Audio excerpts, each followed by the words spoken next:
মারে, শুরুটা কিভাবে করব বুঝে উঠতে পারছিলাম না।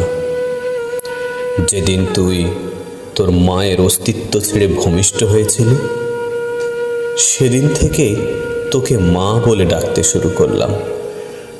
তোকে মা ডাকতে গিয়ে নিজের মা হারানোর ব্যথা ভুলেই গিয়েছিলাম। তোর মাকেও কোনোদিন মা ছাড়া অন্য নামে ডাকতে শুনিনি।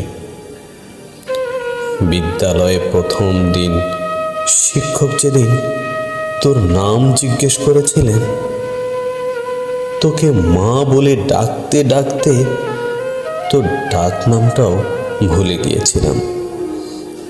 আমি তোর নাম বলতে না পারায় সবাই আমাকে নিয়ে হাসতেছিল।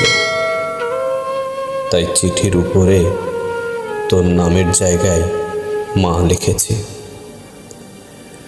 হঠাৎ করে তুই এভাবে চলে যাবি আমি বুঝতেই পারিনি।